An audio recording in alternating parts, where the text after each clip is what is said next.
Dear students, we are going to start chapter number 6 Matter and Materials.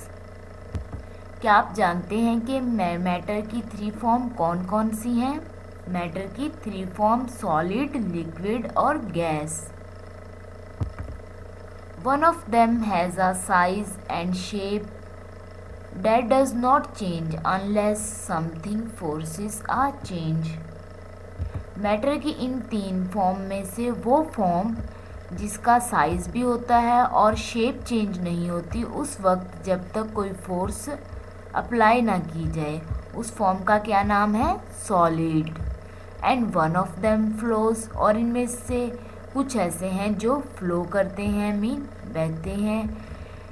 And take the shape of the container it is in, और वो container जिसमें ये रखा जाता है उसी की शेप अटेन कर लेते हैं, उस फॉर्म को क्या कहते हैं? Liquid. One of them does not have colour. Matter की 3 फॉर्म में से कुछ ऐसी हैं जिनका कलर नहीं होता और शेप, और ना ही उनकी शेप होती है. But may have a smell, लेकिन वो स्मेल रखते हैं. उस फॉर्म को क्या कहते हैं? गैस. सो गैस मैटर की वो फॉर्म है जिसका ना कलर होता है, ना शेप होती है, बट स्मेल होती है. अब हम मैटर के बारे में मज़ीद जानने के लिए एटम और मॉलिक्यूल को स्टडी करेंगे. Atom are tiny particles. Atoms बहुत छोटे छोटे पार्टिकल्स होते हैं. Now what is particles? Particles किन्हें कहते हैं? Particle is a word use to describe very small things. Particle लफ्ज़ बहुत छोटी चीज़ों को डिस्क्राइब करने के लिए यूज़ होता है. और things that help to make up something larger, और उन चीज़ों के लिए जो मिलकर किसी भी बड़ी चीज़ को बनाते हैं. मीन के वो छोटी छोटी चीज़ें जो मिलकर कोई बड़ी चीज़ बना दें उन्हें हम क्या कहते हैं? Particles. All matter is made up of atom.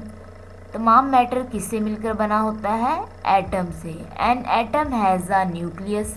Atom के सेंटर में एक न्यूक्लियस होता है which has particles known as proton and neutron, और इसके अंदर जो 2 पार्टिकल्स होते हैं वो एक न्यूट्रॉन है और दूसरा proton.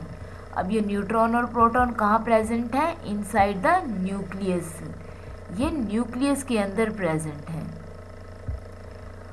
Outside the nucleus but still inside the atom. Nucleus के बाहर लेकिन एटम के अंदर are the particles called electron. Nucleus के बाहर लेकिन एटम के अंदर जो पार्टिकल्स प्रेजेंट है उन्हें क्या कहते हैं? इलेक्ट्रॉन. सो ऑल मैटर किससे मिलकर बना होता है? एटम से. और एटम का जो सेंटर है वो न्यूक्लियस कहलाता है, दिस वन, सॉरी. और न्यूक्लियस के अंदर 2 और पार्टिकल्स हैं, न्यूट्रॉन एंड प्रोटॉन. और न्यूक्लियस के बाहर लेकिन एटम के अंदर कुछ और पार्टिकल्स भी हैं, this one, electron. Thank you so much. अल्लाह हाफिज़.